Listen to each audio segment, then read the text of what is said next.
bawa motornya kan agak ugal-ugalan, itu juga merugikan masyarakat termasuk ya Mr. Puisi. Pemerintah melarang orang bule tidak boleh menggunakan motor di Bali. Jalan di tepi laut menyebabkan kemacetan berkurang. Kita ngelihat bule nggak pakai helm terus pakainya juga terbuka, itu kan kalau terjadi apa-apa kan bahaya juga.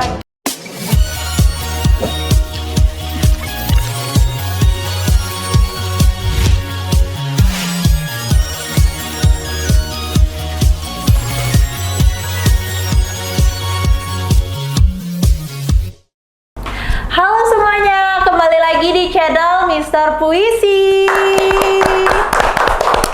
Nah, hari ini kita kembali lagi nih berbincang-bincang bersama Mr. Puisi. Nah, Mr. Puisi, tahu nggak sih kita hari ini bakal membahas apa? Saya belum dapat bocoran tuh. Apa sih?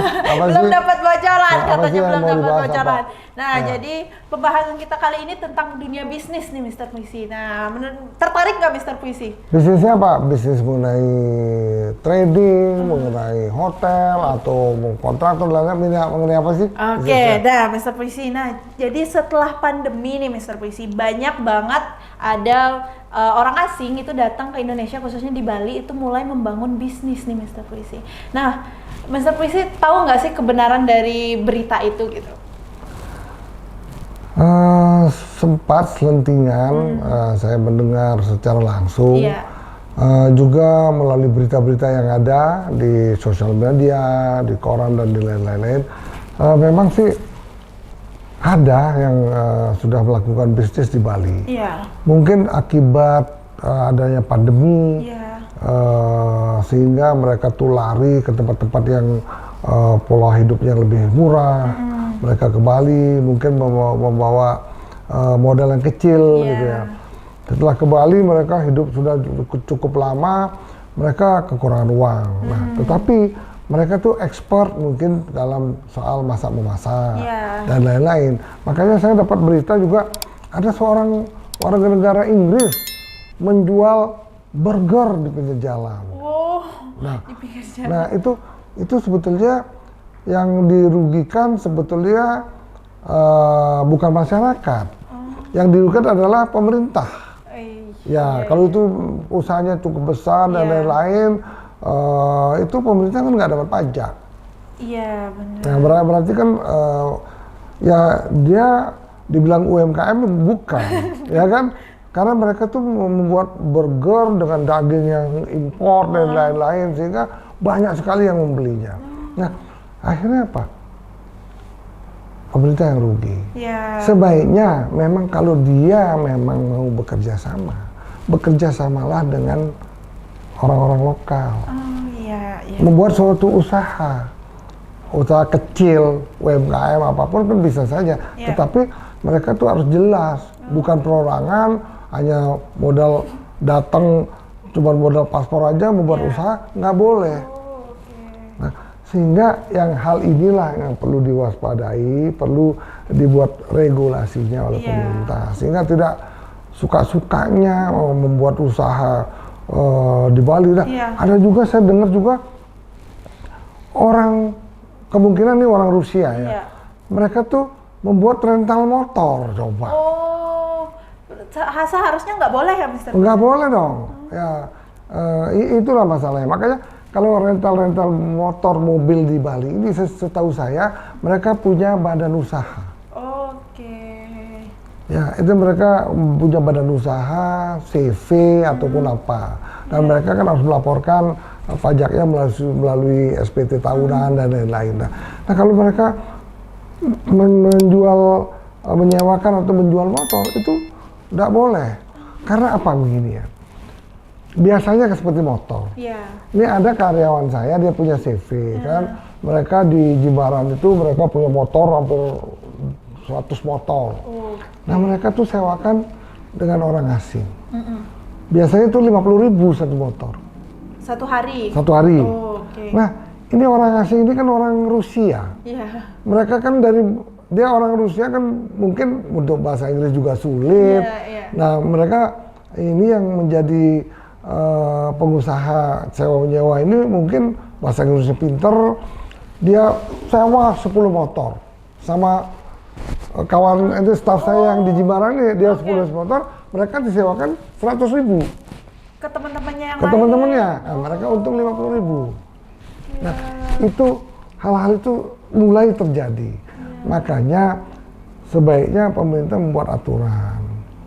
Kemudian waktu dia masuk ke Bali, mesti dicek bidang usahanya apa, mereka tamu untuk wisata ataupun tamu apa, gitu kan. Nah, kalau dia mau tinggal lama, nggak apa-apa. Jaminannya diperbesar misalnya. Ya, tidak masalah. Tapi jangan sampai saya dengar katanya akan ada peraturan ditinjau lagi visa on arrival. Padahal yang kurang baik ini ininya tamu-tamu dari Rusia. Sedangkan tamu-tamu yang dari Eropa, Prancis, Amerika, dan lain-lain, pasti kan memang rutin datang ke Bali, honeymoon sering di Bali, tidak ada masalah sebelumnya. Sekarang ini banyak masalah karena mungkin terlalu banyaknya orang-orang Rusia sama Ukraina yang datang ke Bali. Bukan ke Bali saja, ke Thailand lebih banyak lagi, ke Vietnam, Filipina, Malaysia lebih banyak lagi. Saking banyaknya itulah menyebabkan kita kewalahan. Nah, terus bagaimana sebaiknya sikap pemerintah? Buat regulasi yang cukup ketat. Misalnya, ada pengusaha lokal yang punya motor, ada bule yang menyewa 10 atau 20 motornya, larang aja, jangan hanya nyari duit. Nah, karena apa? Itu yang bisa menyebabkan orang asing ini bisa berusaha, menyewakan motor juga. Ya, akhirnya kan yang dilakukan pemerintah. Gitu. Berarti itu juga kalau rental motor kayak gitu merupakan kesalahan rentalnya juga ya, Mr. Puisi ya? Ya justru itu. Government harus memanggil seluruh perusahaan rental mobil dan motor di seluruh Bali, panggil dia. Tanya satu persatu, SOP-nya bagaimana? Bagaimana caranya Anda menyewakan motor dengan orang asing? Adakah persyaratannya? Pakai perjanjian enggak? Pakai baterai enggak?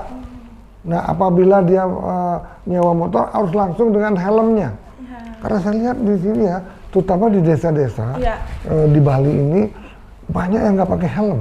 Bule, orang bule. Nah, tapi kalau ke dalam kota dia takut, pasti ketangkap polisi. Yang daerah polisi mereka kebanyakan nggak pakai baju. Nah, inilah harus ditertibkan oleh para usaha kecil di daerah ini yang menyewakan mobil maupun motor. Nah, setelah itu kalau ada di antara mereka sudah dipanggil oleh Pemda masih melakukan ini, tutup aja izinnya. Dan itu juga harus diselidiki juga. Kalau semuanya usaha urakan tanpa izin, tanpa SPT, tanpa bayar pajak, itu merugikan pemerintah. Selain merugikan pemerintah nih, Mr. Puisi, kita kan tahu lah, pasti banyak juga teman-teman di rumah yang tahu kalau bule itu bawa motornya kan agak ugal-ugalan. Itu juga merugikan masyarakat termasuk ya, Mr. Puisi ya? Ya, itu banyak juga terjadi ya. Justru itu sekarang sebaiknya pemerintah pada saat memberikan mereka visa on arrival, mereka didata terus usahanya apa, membawa uang berapa, punya rekening enggak, nah dan lain-lain. Nah itu perlu didata. Karena apa? Kalau dia datang hanya bawa angka sebenarnya habis, di sini bisa jadi gelandangan. Nah itulah saat ini bisa terjadi. Sehingga justru kalau misalnya dilarang dengan perda peraturan daerah misalnya, boleh dilarang menggunakan motor, hanya boleh menggunakan mobil. Nah, bagaimana sekarang di Canggu itu sampai ke gang-gang itu bagaimana? Kalau semuanya dilarang pakai motor, itu nggak bisa gerak di Canggu. Nah, dibuat regulasi seketat-ketatnya. Kalau terjadi pelanggaran, langsung aja deportasi misalnya. Nah, kalau dia dengar teman-temannya, ini gara-gara dia nggak pakai helm, nggak pakai baju, langsung dideportasi, tegas.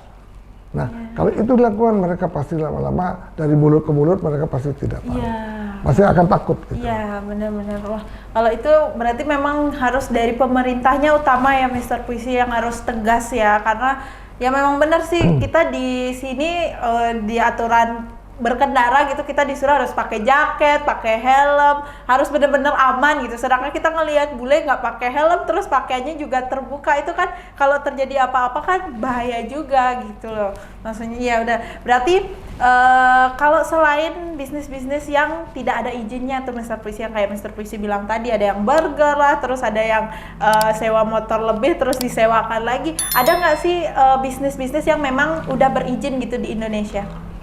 Bukan di Indonesia, di Bali ya. Iya, di Bali. Dengan pandemi sekarang di Bali sangat banyak orang-orang asing yang nggak jelas dari mana. Iya. Tetapi menurut feeling saya, karena saya juga banyak berkomunikasi dengan orang Ukraina sama Rusia, feeling saya sekarang ke Bali itu kebanyakan orang Rusia sama Ukraina. Iya.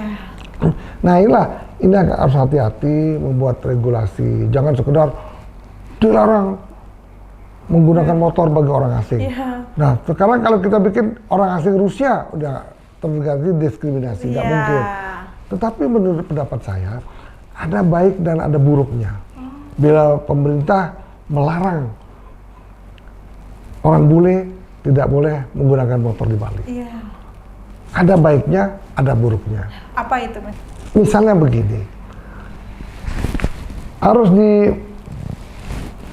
lokalisir. Yeah. Misalnya untuk daerah Canggu segala macam boleh dengan peraturan ketat. Yeah. Ya, tetapi kalau untuk daerah yang lain dilarang, misalnya menggunakan motor orang bule, sehingga orang bule itu terpaksa menyewa mobil. Yeah. Kalau dia bisa menyewa mobil berarti bukan gelandangan, mereka memang benar-benar pengusaha. Yeah. Nah itu kita tampung. Mungkin tujuannya baik. Untuk Pemda ini, tetapi kejelekannya kalau rata semua orang bule nggak menggunakan motor, Bali itu akan penuh sesak dengan mobil.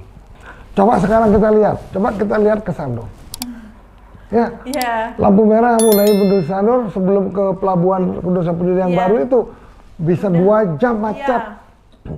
Nah, kenapa pemerintah nggak mengupayakan bikin jalan melingkar dari pelabuhan itu biar bisa muter menuju kepada Gala, muter lagi ke bypass. Nah, kenapa nggak diupayakan seperti itu? Kenapa Lombok bisa mengupayakan seperti itu? Jalan di tepi laut menyebabkan kemacetan berkurang. Nah, itulah yang perlu ditata oleh pemerintah, khususnya pemerintah Bali, yang dalam ini mencetak devisa negara cukup besar untuk Indonesia. Gitu loh.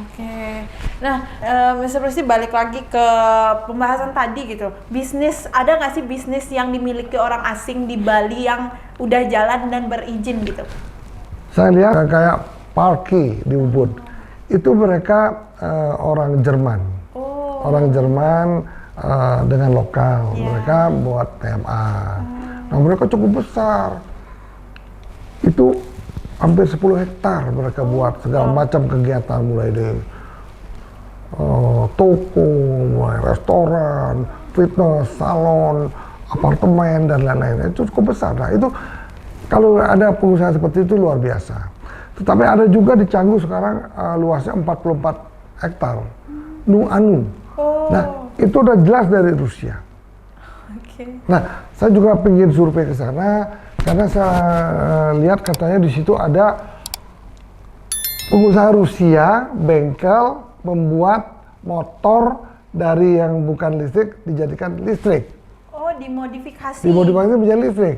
Nah itu bagus sebetulnya. Jadi ada transfer teknologi dari orang-orang Rusia kepada pekerja yang lokal itu. Tetapi ini harus diteliti. Ini punya izin enggak? Oh benar. Nah kemudian ada juga orang Prancis di sana udah membeli satu lot. Ada juga orang asing lainnya membeli satu lot lain. Nah sehingga ini juga perlu diteliti oleh pemerintah, menyelidiki, jangan sampai nanti mereka membuat usaha, tidak ada PT, membuat master plan, mereka dijual lot kepada orang asing, sehingga perpajakannya nggak jelas. Bagaimana perpajakannya? Nah, untuk itu kiranya kita harus mendukung pengusaha-pengusaha asing yang datang ke Bali, karena mereka terasa terusik di negaranya. Mereka datang ke Bali, kita harus tampung, kita harus memberikan pengarahan yang baik, kita harus join dengan mereka, sehingga di Bali ini lebih banyak lagi orang-orang asing yang membuat devisa negara makin bertambah. Oke, luar biasa, tepuk tangan dulu buat Mr. Puisi. Wah, pembahasan ini seru ya Mr. Puisi, karena kita jadi tahu ternyata selain ada bisnis-bisnis yang tanpa izin, ada juga ternyata bisnis-bisnis orang luar yang di Bali dan udah besar gitu ya Mr. Puisi, dan ada izinnya gitu. Nah, buat teman-teman di rumah, kalian juga mungkin setelah kalian mendengar podcast ini, kalian juga jadi tahu gitu ya Mr. Puisi, nggak semua bisnis yang dibuat orang asing itu tanpa izin gitu. Nah Mr. Puisi, seperti biasa sebelum berakhir kita harus ada puisi nih. Oke, kita gebrak dengan puisi. Iya. Wah, nggak abdol rasanya ya kalau channel Mr. Puisi tanpa puisi. Oke, kita ambil satu ya. judulnya. Oke, isi banyak judul, kita ambil satu ya. Iya. Karena sebelum-sebelumnya kalau kita yang ngasih judul takutnya dibilang udah briefing. Tolong baca. Oke. Apa judulnya? Nah, boleh nggak sambil berdiri saya bikin puisi? boleh, silakan. Kalau berdiri bisa boleh nggak? boleh. Oke, judulnya apa tuh? Kamu. Oh, kamu. Judulnya Waduh, kamu. Kamu. Nah, boleh nggak judul sambil berdiri? Gimana Boleh? kameramen, bisa nggak? Boleh sambil berdiri? Bisa. Kamu ya? Ya, kamu. Kamu ya, judulnya kamu. Iya.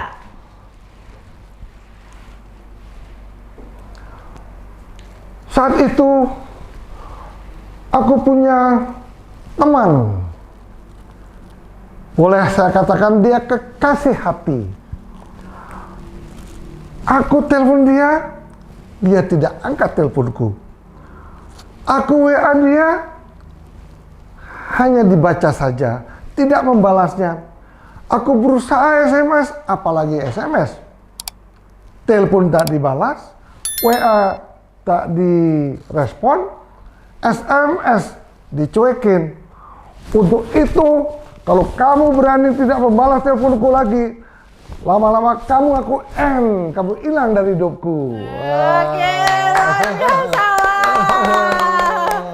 Dari tadi udah serius, sekarang dibangkitkan lagi semangatnya dengan puisi. Jadi kamu aku Oke. Ngerti nggak apa artinya kamu aku Kita berakhir. Berakhir. Gitu ya, berakhir. Aku putusin. Waduh. Gitu loh. Nah gitu. Ini mungkin Mr. Puisi curhat ya. Curhat. Habis nggak Gitu. diangkat teleponnya. Ya. Oke, wah Gitu. luar biasa sekali nih Mr. Puisi. Buat teman-teman di rumah, terima kasih udah nonton channel ini, dan jangan pernah bosan karena kita bakal selalu membahas hal-hal yang menarik. Jangan lupa like, komen, dan subscribe channel Mr. Puisi. Sampai jumpa. Bye-bye.